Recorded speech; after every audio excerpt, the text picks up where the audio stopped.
sekali kita bisa berjumpa hari ini dalam ibadah online. Dan saya berdoa kiranya damai sejahtera Allah yang melampaui segala akal turun menguasai hati dan pikiran kita. Hari ini kita akan sama-sama kembali membahas tentang pembaharuan pikiran. Ini adalah bagian terpenting dalam hidup kita setelah kita dilahirkan kembali di dalam Yesus Kristus Tuhan. Fokus hidup kita setelah dilahirkan kembali bukanlah masalah kita, namun pembaharuan pikiran kita. Anda harus menyadari bahwa masalah sesungguhnya adalah Allah Tuhan untuk memperbarui hidup kita. Tuhan memakai masalah untuk mengangkat hidup kita. Tuhan memakai Goliat untuk mengangkat Daud. Tuhan memakai Firaun untuk mengangkat Musa. Tuhan memakai tembok Yeriko yang tebal, yang tinggi untuk mengangkat Yosua. Tuhan memakai masalah Anda dan saya untuk mengangkat hidup kita. Karena lewat masalah kita, kuasa kemuliaan Tuhan akan dinyatakan. Namun itu semua ditentukan oleh cara berpikir kita, saudara. Pikiran yang benar membuat masalah Anda jadi berkat. Namun pikiran yang salah membuat masalah Anda jadi lebih berat. Menyadari adanya pikiran yang salah dan mengubahnya adalah kunci pembaharuan hidup kita. Yang menjadi penghalang utama dalam hidup kita bukanlah masalah kita, tetapi cara berpikir kita, saudara. Karena itu ada satu pola pikir yang kita harus sadari. Dan ini menjadi penghambat utama untuk kita mengalami berkat Tuhan, pemulihan dari Tuhan, kuasa Tuhan dalam hidup kita. Yaitu apa? Masalah mental. Asal ikut Tuhan, asal jadi orang Kristen. Yang penting kan asal percaya, Pak. Asal berdoa. Anda tidak pernah sungguh-sungguh, saudara. Itu yang menjadi masalahnya. Tidak ada yang menarik perhatian Tuhan selain hati kita. Mata Tuhan menjelajah ke seluruh muka bumi untuk melimpahkan kekuatannya kepada mereka yang bersungguh hati kepadanya.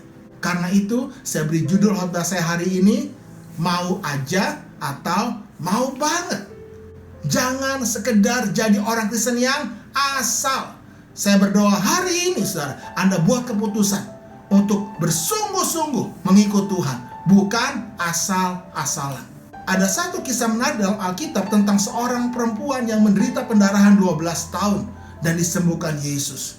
Markus 5:26 berkata bahwa perempuan ini telah berulang-ulang diobati oleh berbagai tabib sehingga telah dihabiskannya semua yang ada padanya. Namun sama sekali tidak ada faedahnya. Malah sebaliknya, keadaannya makin memburuk. Dia sudah mendengar berita-berita tentang Yesus. Maka di tengah-tengah orang banyak itu, ia mendekati Yesus dari belakang dan menjamah jubahnya. Sebab katanya, asalku jamah saja jubahnya, aku akan sembuh. Seketika itu juga berhentilah pendarahannya dan ia merasa bahwa badannya sudah sembuh dari penyakitnya. Pada ketika itu juga Yesus mengetahui bahwa ada tenaga yang keluar dari dirinya. Lalu ia berpaling di tengah-tengah orang banyak dan bertanya, siapa yang menjamah jubahku? Murid-muridnya menjawab, engkau melihat bagaimana orang-orang ini berdesak-desakan dekatmu, dan engkau bertanya, siapa yang menjamah aku? Ada begitu banyak orang hari itu di dekat Yesus, tetapi mengapa hanya perempuan ini yang mengalami kuasa Yesus? Banyak orang Kristen mendengar khotbah yang sama, di tempat yang sama, dari pembicara yang sama, bahkan mungkin juga di waktu yang sama. Namun, tidak semua mengalami mujizat, tidak semua mengalami pembaharuan dalam hidupnya. Apa yang membedakan, saudara? Sikap hatinya. Anda dan saya bisa mendengar khotbah yang sama, dari orang yang sama, di tempat yang sama, bahkan mungkin juga di waktu yang sama. Namun kita bisa mengalami perbedaan. Yang satu dilawat Tuhan, yang satu dilewat Tuhan. Yang satu mengalami kesembuhan, yang satu tetap sama saja, tidak ada perubahan. Apa yang membedakan? Apakah Tuhan pilih kasih? Kita sudah belajar kasih Tuhan sempurna. Yang membedakan adalah mental kita, hati kita. Karena itu saya berdoa, saudara, mari kita bertobat. Berhenti menjadi orang Kristen yang asal-asalan. Mata Tuhan menjelajah ke seluruh muka bumi. Tuhan ingin melimpahkan kekuatannya, tetapi kepada mereka yang bersungguh-sungguh hati kepadanya. Mau aja atau mau banget? Apakah Anda benar-benar ingin hidup Anda diperbaharui atau hanya kelihatan baru? Ini adalah satu hal yang berbeda. Manusia akhir zaman hanya ingin kelihatan baik, kelihatan rohani, kelihatan soleh, kelihatan jujur, kelihatan setia. Padahal aslinya tidaklah demikian. Jika Anda ingin hidup Anda benar-benar diperbaharui, saya mau yakinkan Bapak Ibu hari ini Anda harus memiliki hati yang sungguh-sungguh rindu. Ya Tuhan, saya ingin hidup saya sungguh-sungguh diperbaharui. Kolose 3 ayat 9-10. Jangan lagi kamu saling mendustai, karena kamu telah menanggalkan manusia lama serta kelakuannya, dan telah mengenakan manusia baru yang terus-menerus diperbaharui untuk memperoleh pengetahuan yang benar menurut gambar kaliknya. Jangan lagi kamu saling mendustai. Katakan kepada suamimu, istrimu, anakmu, kanan kirimu, jangan ada dusta di antara kita. Ya, selama Anda masih ada dusta, hidup Anda dan saya tidak akan pernah diperbaharui. Matius 15 ayat 7-8. Hai orang-orang munafik, benarlah nubuat Yesaya tentang kamu. Bangsa ini memuliakan aku dengan bibirnya, padahal hatinya jauh daripadaku. Tuhan tidak bisa menyentuh hati orang yang munafik. Selama Anda dan saya masih berdusta, masih munafik, hanya ingin dinilai orang baik, dinilai orang berohani, dinilai orang jujur, Anda dan saya tidak akan pernah bisa diperbaharui. Sampai pada akhirnya kita harus tanggalkan semua topeng dalam hidup kita. Topeng dusta kita, topeng kemunafikan kita. Saya yakin kalau Anda dan saya berani jujur, orang yang hidupnya pakai topeng itu capek, menderita saudara, gak pernah tenang hatinya. Kenapa? Kita hanya fokus dengan apa kata orang, ingin dinilai orang, padahal kita sesungguhnya hatinya menderita. Orang yang paling berbahagia adalah orang yang sungguh-sungguh bersedia menanggalkan topengnya. Tuhan tidak bisa menyentuh hati orang yang munafik. Kalau Anda dan saya sungguh-sungguh rindu hidup kita diperbaharui hari ini, stop berdusta. Tanggalkan topengmu, datang apa adanya kepada Tuhan, dan Tuhan siap memperbaharui hidup Anda. Yesaya 23 ayat 15. Aku bersemayam di tempat tinggi dan di tempat kudus, tetapi juga bersama-sama orang yang remuk dan rendah hati, untuk menghidupkan semangat orang-orang yang rendah hati, dan untuk menghidupkan hati orang-orang yang remuk. Tuhan dekat dengan orang yang remuk hati. Orang yang remuk hati di sini adalah orang yang hancur hati, orang yang bersedia untuk diketahui apa adanya. Tuhan, ini hidupku Tuhan. Aku rindu hidupku diperbaharui. Aku capek dengan hidupku selama ini. Aku berbohong, aku berdusta, aku munafik. Aku ingin menanggalkan semua kemunafikanku. Itu hati yang remuk di hadapan Tuhan, saudara. Hari ini saya sering menjumpai banyak persoalan-persoalan rumah tangga terjadi, persoalan keuangan, persoalan kesehatan. Kenapa? Karena ada begitu banyak hal yang dipendam, ada begitu banyak unek-unek yang disimpan. Tidak setiap Anda dan saya berani untuk mengakui apa adanya perasaan kita. Seringkali bahkan lebih banyak kita menipu keadaan kita yang sebenarnya. Ya, tidak semua orang yang tersenyum dan tertawa itu benar-benar bahagia, saudara. Saya bertahun-tahun hidup di dalam kemunafikan. Saya bisa tertawa, bahkan cekak-kakan, heboh, joget, nari, ya, hahaha, hihi. Tapi padahal hati saya menangis dan hancur. Saya tahu apa arti penderitaan hidup di dalam kebohongan, saudara. Dan itu sangat-sangat memprihatinkan. Saya rindu satu titik, Tuhan, aku capek dengan semua kemunafikan hidupku, Tuhan. Aku ingin, Tuhan, Kau sungguh-sungguh mengubah hidupku. Dari sejak itu, saudara, ketika hati saya sungguh-sungguh ingin diperbaharui, Tuhan datang menghampiri hati saya. Kapan itu terjadi? Ketika saya berani untuk mengakui apa adanya keadaan saya, saudara. Yakobus 5 ayat 16 berkata, karena itu hendaklah kamu saling mengaku dosamu dan saling mendoakan supaya kamu sembuh. Firman Tuhan dengan jelas berkata, hendaklah kamu saling mengakui dosamu, bukan saling mendustai, bukan saling munafik, tapi saling mengakui. Selama Anda dan saya hidup di dalam dusta dan kemunafikan, tidak akan pernah terjadi pembaharuan dalam hidup kita. Jangan pernah bermimpi Tuhan memulihkan keadaanmu. Jangan pernah bermimpi Tuhan memulihkan pernikahanmu, keuanganmu, kesehatanmu, selama Anda tetap menyimpan dusta dalam hidup Anda. Kalau hari ini Anda sungguh-sungguh ingin hidup Anda diperbaharui, berani mengakui apa adanya. Tuhan, aku sombong Tuhan. Tuhan, aku keras kepala Tuhan. Tuhan, aku selama ini masih menyalahkan suamiku, menyalahkan istriku.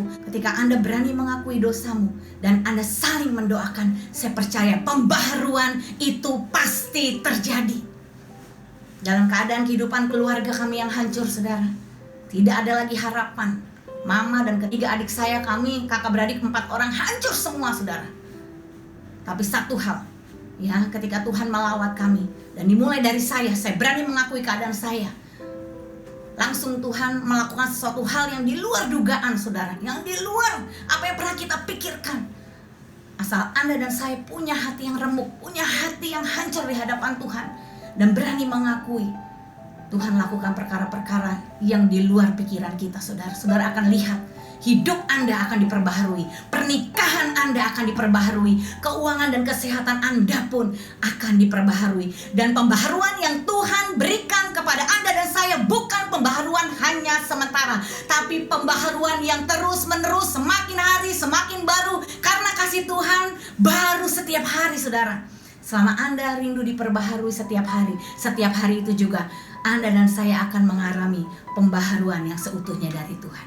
Pembaharuan pikiran dalam hidup kita adalah sebuah proses yang panjang. Seperti orang yang sedang berlari maraton.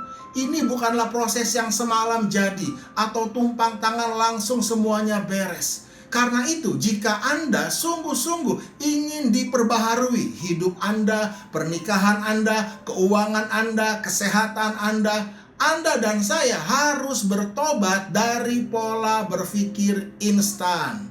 Ingin serba cepat, ingin serba gampang, tidak mau bayar harganya. Sadarilah, saudara, di dalam Tuhan ada sebuah proses. Firman Tuhan berkata, umat yang kubentuk bagiku akan memberitakan kemasyuranku. Semua yang berharga, semua yang baik, bernilai tinggi, itu lewat sebuah proses. Tidak ada yang langsung sekejap menjadi baik dan indah, saudara. Karena itu, sadarlah, bertobatlah dari pola pikir instan. Sekarang coba Anda jawab beberapa pertanyaan berikut ini. Mana yang lebih penting? Pikiran saya atau masalah saya dulu? Jawabannya tergantung kepada perubahan seperti apa yang Anda harapkan. Apakah Anda mengharapkan perubahan yang sementara atau perubahan yang berkelanjutan yang membawa Anda tetap terus akan naik? Kalau Anda fokus kepada perubahan dari masalah Anda, maka perubahan yang Anda alami adalah perubahan yang bersifat sementara. Tapi jika Anda berfokus pada perubahan pikiran Anda, maka Anda akan mengalami perubahan yang berkelanjutan, saudara. Perubahan yang akan terus-menerus membawa Anda naik, bukan turun. Beberapa tahun yang lampau, saya dan istri pernah didatangi oleh sepasang suami istri. Mereka punya masalah keuangan, mereka dikejar-kejar oleh debt collector. Sambil menangis, mereka memohon untuk kami bisa membantu mereka. Lalu kami menolong mereka, kami bayarin hutangnya. Mereka begitu bersuka cita. Masalah mereka selesai. Tetapi tebak apa yang terjadi? Tidak sampai setahun kemudian, mereka punya masalah yang sama. Mereka datang lagi kepada kami, tapi dengan sikap hati yang sungkan, tidak enak. Mereka kembali menangis, minta untuk kami menolong. Tapi kali ini kami sadar, saudara, kalau Anda hanya fokus kepada perubahan masalah, maka sesungguhnya perubahan yang Anda alami hanya bersifat sementara. Satu malam saya ditelepon oleh seorang teman. Dia minta ketemu mendadak kira-kira jam 11 malam. Dan ada satu mall yang memang buka sampai tengah malam. Kami bertemu di situ, di sebuah kafe yang kecil. Dan saya bertanya, ada apa? Sambil sedikit gemetaran, ada air mata sedikit menetes di mata dia. Dia berkata, "Don, istri gua selingkuh." Lalu dia tunjukkan beberapa bukti di handphone dia, foto-foto yang dia terima, ya. Dan sambil gemetar dia berkata seperti ini, "Don, lu kan pendeta. Gua butuh masukan lu. Ini lu gua karena teman cukup dekat, saudara. Gua pengen bunuh pria itu. Lalu segera saya menjawab, oke, lanjutkan aja, bunuh aja. Lebih cepat, lebih baik. Dan waktu dia mendengar jawaban saya, dia terkejut sekali. Dan saya berkata, kalau kamu bunuh pria itu, apakah pernikahanmu jadi lebih baik? Apakah istrimu akan kembali kepadamu, lalu menjadi istri yang lebih baik? Sudah tentu jawabannya tidak. Malah sebaliknya, kamu akan masuk penjara dan kamu punya masalah lebih besar. Selesaikan masalahnya, bukan orangnya. Serang masalahnya, bukan orangnya. Lalu dia bertanya, kalau gitu apa dong masalah gua? Kamu tidak pernah mengucap syukur akan istrimu. Ini hukumnya. Kita akan kehilangan segala sesuatu yang kita tidak hargai. Kalau saya tidak menghargai kesehatan saya akan kehilangan kesehatan saya. Kalau saya tidak menghargai pekerjaan saya akan kehilangan pekerjaan saya. Kalau saya tidak menghargai pasangan saya, lalu ada pria lain atau wanita lain yang menghargai pasangan kita, janganlah heran kalau kita akan kehilangan pasangan kita. Dan ironisnya, kita baru sadar bahwa itu berharga setelah kehilangan. Itu yang saya katakan kepada teman saya ini. Selama ini, kamu tidak pernah benar-benar menghargai istri kamu. Kamu selalu melihat kekurangannya. Kamu membuat istri kamu merasa tidak berharga bagi kamu. Lalu ada pria lain yang menghargai istri kamu. Tidak heranlah kalau istri kamu lari kepada pria itu. Yang harus berubah adalah cara berpikir kamu. Hari ini, belajarlah menghargai istrimu. Bukan masalah kita dulu, tetapi cara berpikir kita. Anda harus bertobat dari pola berpikir instan. Semua ingin serba cepat. Masalah yang Anda dan saya alami itu terjadi bukan dalam waktu satu malam, tetapi itu akibat dari pola pikir yang salah yang bertahun-tahun tanpa kita sadar kita bangun dalam hidup kita, yang berdampak kepada perasaan, perkataan, dan perbuatan kita, saudara. Nah, kita akan lihat gambar berikut ini. Ini adalah jaringan sel otak manusia. Anda harus sadar bahwa pikiran kita membentuk dan mengubah jaringan sel otak kita. Semua ahli sepakat bahwa setiap menit, setiap hari, tubuh kita bereaksi secara fisik, benar-benar berubah sebagai respon terhadap pikiran yang mengalir dalam pikiran kita. Kalau Anda perhatikan baik-baik, ternyata syaraf-syaraf di pikiran kita itu seperti akar-akar pohon, saudara. Mazmur Daud berkata, berbahagialah orang yang kesukaannya ialah Taurat Tuhan, dan yang merenungkan Taurat itu siang dan malam. Ia seperti pohon yang ditanam di tepi aliran air. Ada pokok, ada cabang, ada ranting, ada akar-akarnya. Itulah gambaran yang sesungguhnya dari pikiran kita. Nah, kalau Anda lihat carang-carang itu yang disebut pola pikir otomatis dalam hidup kita yang sudah terbangun.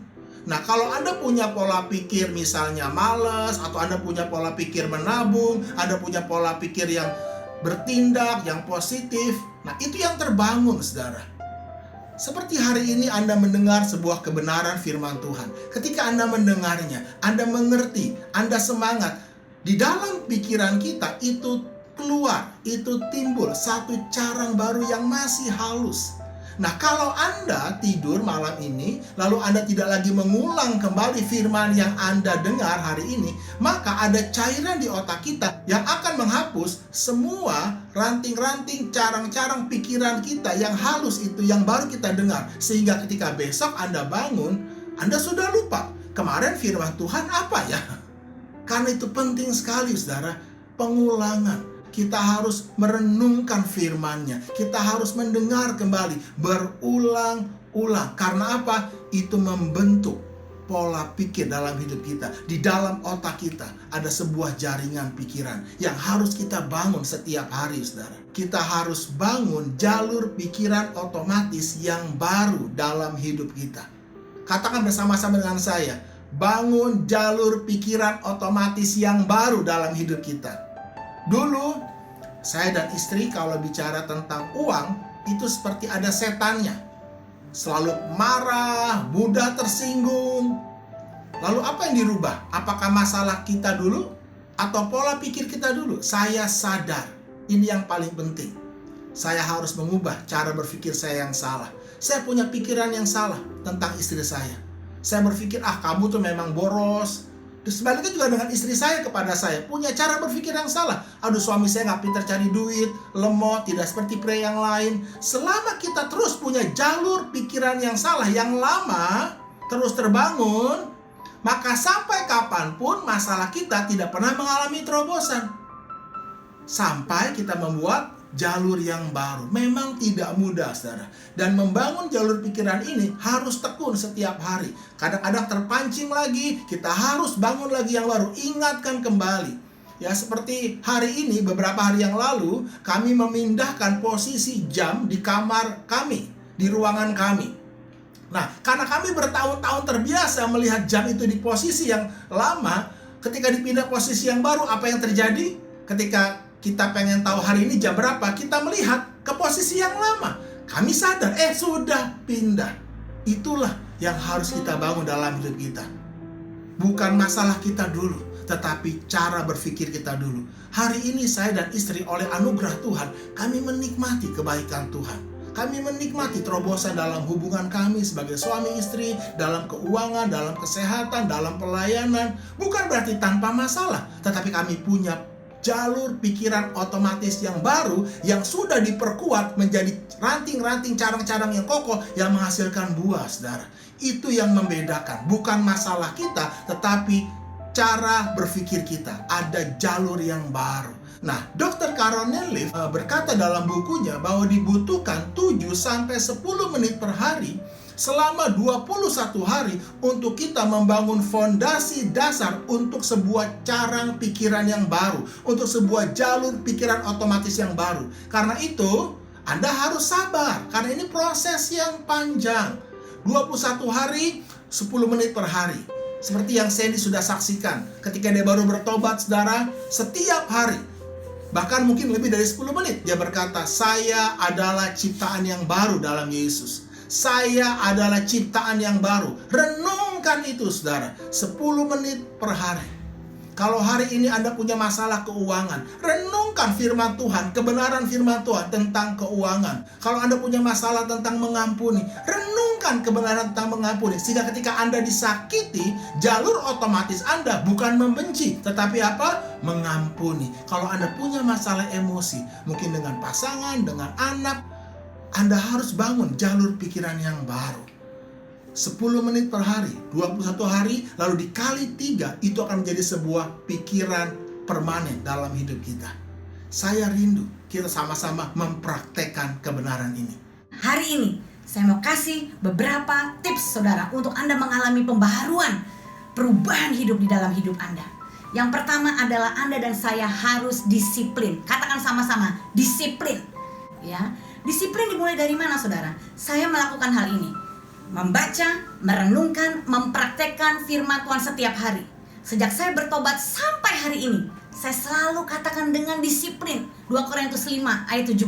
Saya adalah ciptaan yang baru, yang lama sudah berlalu, sesungguhnya yang baru sudah datang. Sandy ciptaan yang baru, yang lama sudah berlalu, yang baru sudah datang. Sandy putri kerajaan sorga, dosa Sandy sudah diampuni. Sandy kudus, Sandy hidup suci, Sandy mengasihi Tuhan, Sandy hidup memenuhi panggilan Tuhan.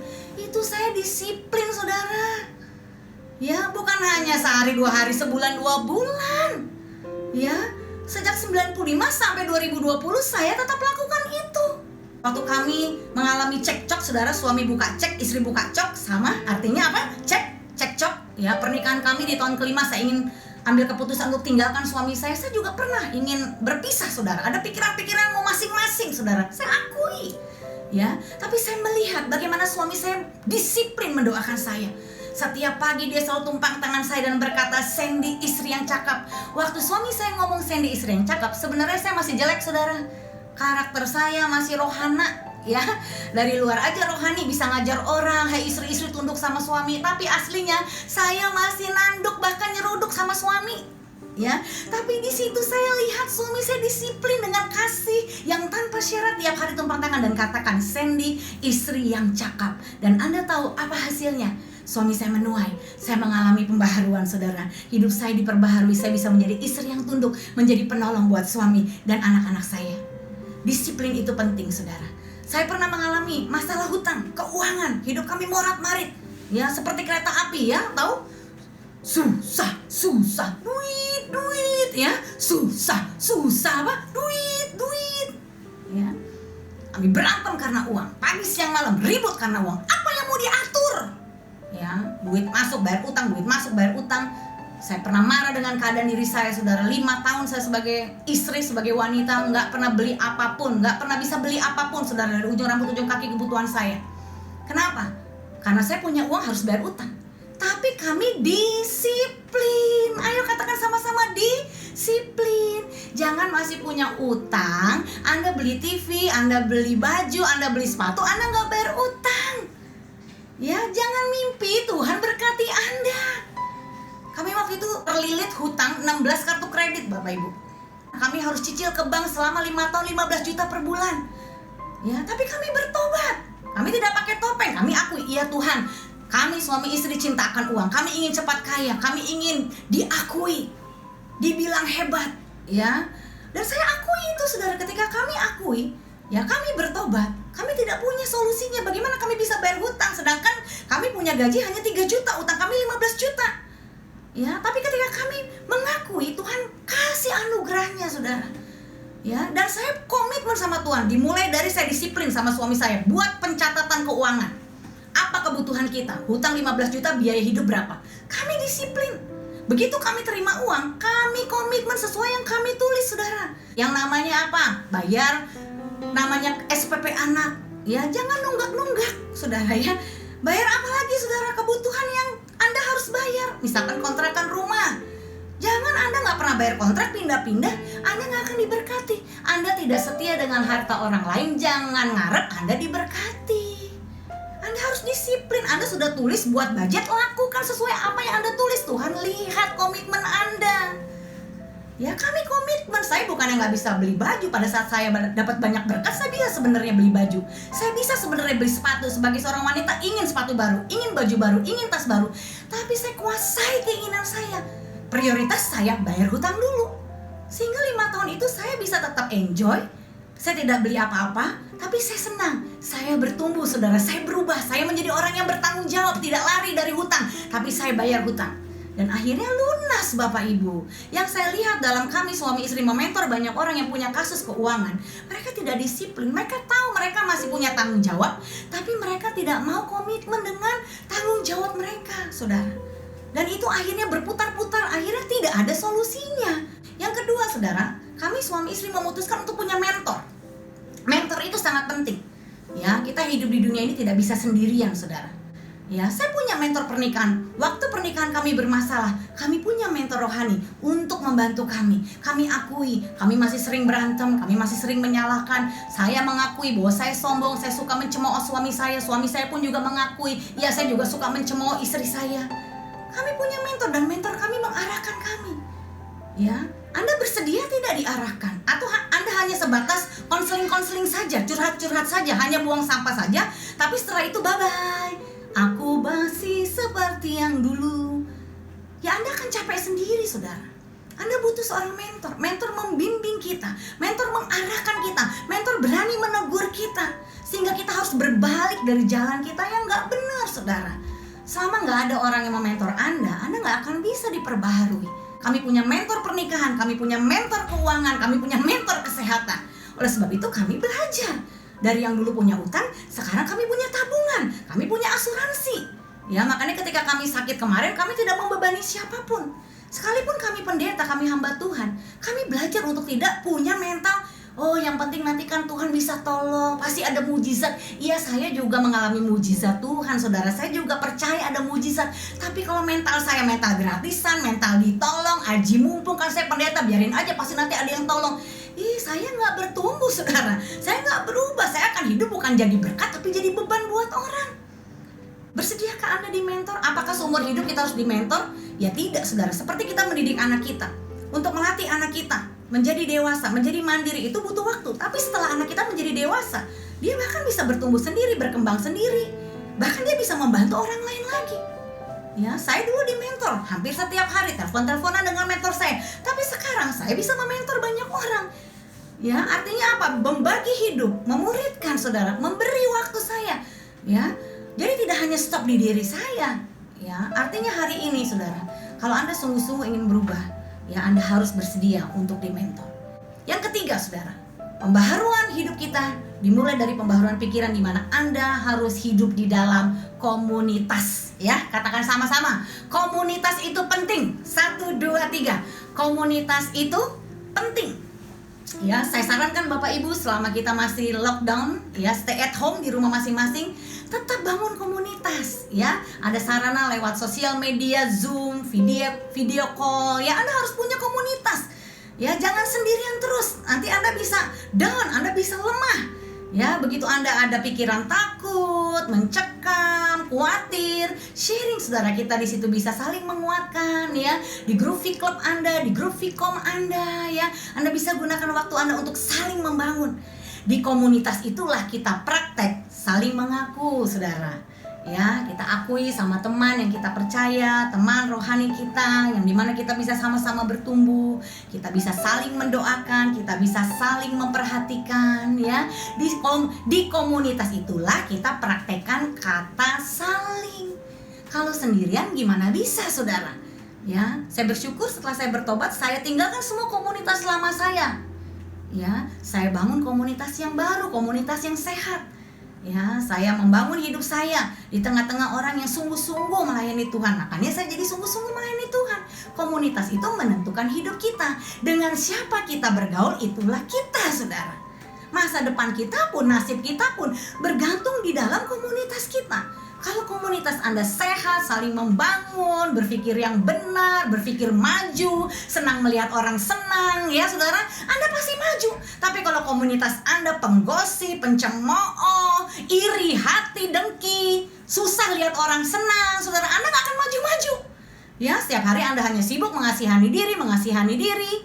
Self pity itu adalah penyakit yang paling membunuh hidup kita. Ya, bergabung dalam komunitas. Saudara yang belum punya komunitas, hari ini datang kepada pemimpin Anda, minta tolong untuk diarahkan dan masuk ke dalam komunitas yang sehat. Pembaharuan pikiran dimulai dari yang pertama, sama-sama katakan disiplin. Katakan sama-sama disiplin. Disiplin apa? Membaca, memberkatakan, dan merenungkan firman Tuhan. Yang kedua, dimentor. Saudara, Anda perlu dimentor, ya. Mau diajar, diingatkan, ditegur, dan diarahkan. Yang ketiga, Anda harus masuk di dalam sebuah komunitas yang sehat, praktek saling mengaku, mendoakan, dan memperhatikan. Ingat Bapak Ibu, pembaruan hidup kita dimulai dari pembaharuan pikiran kita. Dan itu tidak akan pernah terjadi selama Anda dan saya masih punya mental asal-asalan. Hari ini, apakah Anda sungguh-sungguh ingin diperbaharui? Kalau Anda sungguh-sungguh ingin diperbaharui, hari ini Tuhan minta tanggalkan topengmu, buang segala dustamu dan kemunafikanmu. Datang kepada Tuhan dengan hati yang hancur, dengan hati yang remuk, dan katakan kepada Tuhan, Tuhan, aku sungguh-sungguh ingin diperbaharui. Lakukan yang pertama, Anda harus disiplin, Anda harus dimentor, dan Anda harus hidup di dalam komunitas yang sehat. Saya percaya hidup Anda pasti diperbaharui. Mari bersama-sama Bapak Ibu kita berdoa. Bapa, hamba-Mu percaya hari ini, di dalam ibadah ini Tuhan, di tengah kami ada bersama-sama keluarga kami, suami kami, istri kami, orang tua kami, anak kami. Engkau ingin memperbaharui hidup kami. Engkau terlebih rindu ingin melihat hidup kami bahagia Tuhan. Karena Kau telah menebus kami dari dosa, dari ikatan semua maut, kutuk, sakit, penyakit. Untuk supaya kami, anak-anak-Mu, dapat menikmati hidup kami dengan kebahagiaan yang sejati. Bukan kebahagiaan yang dunia berikan, tapi kebahagiaan yang sejati. Saya rindu hari ini saudaraku, Bapak Ibu dimanapun engkau berada. Kalau engkau hari ini, engkau secara jujur sebenarnya kondisimu, engkau masih menderita, engkau masih menutupi sesuatu di dalam hidupmu, engkau masih menyimpan dusta. Mungkin engkau berdusta kepada suamimu, kepada istrimu, kepada anakmu. Dan hari ini Roh Kudus mengingatkanmu, saudara. Datang sama Tuhan dengan hati yang hancur, dengan hati yang remuk. Katakan, Tuhan, saya sungguh-sungguh rindu ingin diperbaharui. Aku akui. Saudara mulai belajar mengakui. Hendaklah engkau saling mengaku dosamu dan saling mendoakan supaya kamu sembuh, supaya hidupmu pulih, supaya pernikahanmu, keuanganmu, kesehatanmu pulih hari ini. Di dalam nama Yesus, saudara. Hari ini terima anugerah Tuhan. Aku berdoa Tuhan hari ini terobosan yang baru terjadi dalam hidup umat-Mu Tuhan. Dan siapapun yang mendengar firman-Mu hari ini, Roh Kudus, dengan cara-Mu yang ajaib Engkau menjangkau kami, Engkau menyentuh hati kami. Dan hari ini hati kami sungguh-sungguh mengalami Kristus. Dan ketika kami mengalami Tuhan dalam hidup kami tidak akan pernah menjadi sama lagi. Hamba-Mu berdoa dan memberkati umat-Mu yang sudah menerima kebenaran firman-Mu Tuhan. Dan kami serahkan seluruh kehidupan kami hanya di dalam nama Tuhan Yesus Kristus. Mari kita yang percaya sama-sama katakan amin. Tuhan Yesus memberkati.